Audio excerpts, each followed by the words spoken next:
بهذا الخير وجمعنا في هذه الساعة المباركة.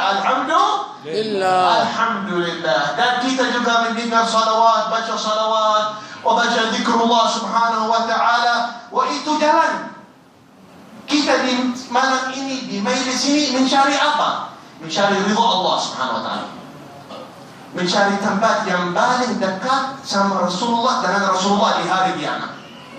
Rasulullah sallallahu alaihi wasallam bersabda, "Aqrabukum minni majlisan yaumil qiyamah aktsarukum alayya salat." Wa fi riwayat ukhra, "Aqrabukum minni majlisan yaumil qiyamah ahasinukum akhlaqan." Rasulullah sallallahu alaihi wasallam bersabda, orang yang paling dekat kepada aku di hari kiamat, orang yang paling banyak salawatnya. Orang yang membaca salawat kepada aku banyak dengan Rasulullah sallallahu alaihi wasallam. Dan di dalam riwayat yang lain, orang yang paling baik akhlaknya, yang paling afdal akhlaknya, pasti orang yang sering membaca salawat kepada Rasulullah akhlaknya baik.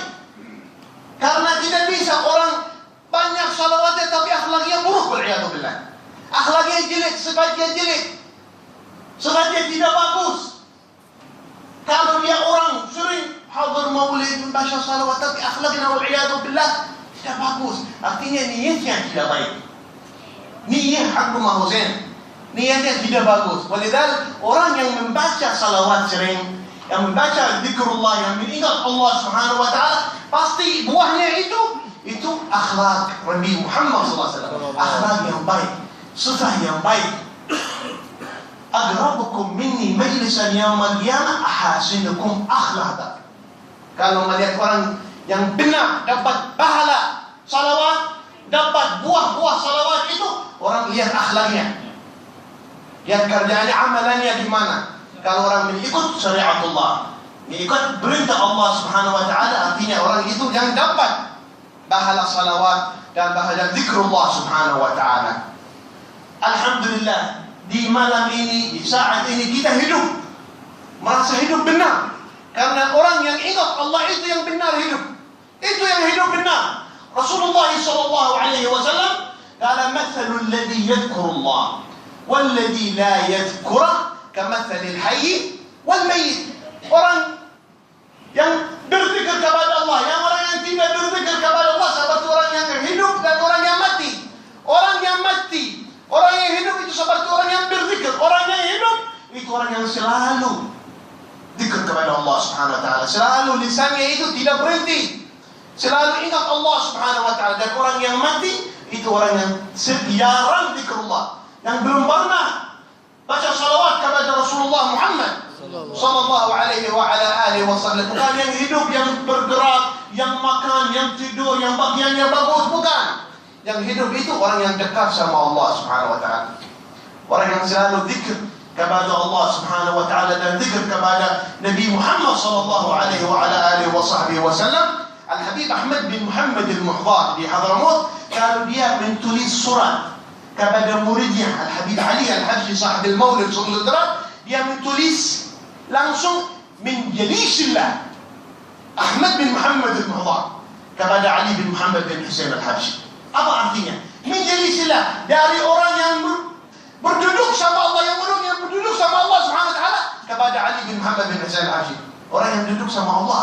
Apa artinya? Yani orang selalu mengingat Allah, yang 24 jam itu zikir kepada Allah subhanahu wa ta'ala. Dari orang yang min jalisillah Ahmad bin Muhammad al-Muhdar ila Ali bin Muhammad. Al-Habib Ali muridnya Al-Habib Ahmad al-Muhdar, tapi Al-Habib Ahmad kalau menulis surat begitu, min jalisillah, dari orang yang duduk sama Allah kepada Ali bin Muhammad bin Husain Al-Habsyi.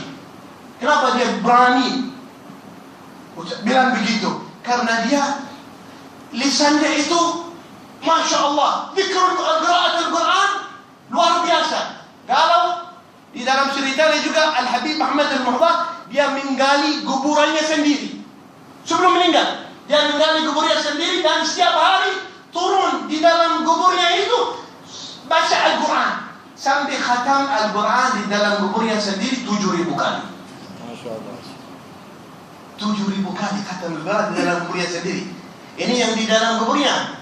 Yang di masjid berapa khatam Al-Quran? Yang di rumahnya berapa kali khatam Al-Quran?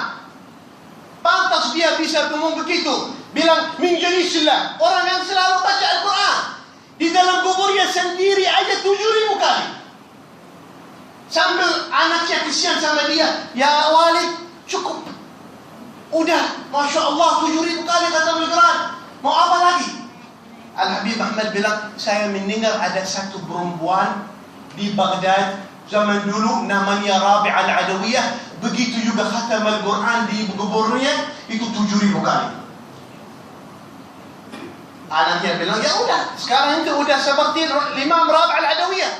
Dan apa jawabannya? Dan mau ayah kalian seperti perempuan, harus apa itu lebih dari perempuan. Sampai dia terus lagi, sampai khatam Al-Quran 8.000 kali dalam kuburnya. Bukan 7.000, terus sampai khatam 8.000 kali. Al-Habib Ahmad bin Muhammad al-Makhtar, ada imam azim wali قطب من أقطاب حضرموت dan ahli ilmu ahli wilayah min awliyaillah subhanahu wa ta'ala. Begitu orang yang hidup sama Allah subhanahu wa ta'ala. Al-Habib Abdullah bin Husain bin Tahir, setiap hari dia wuridnya itu 25.000 la ilaha illallah, 25.000 astaghfirullah, 25.000 salawat kepada Rasulullah Muhammad SAW. Setiap hari begitu.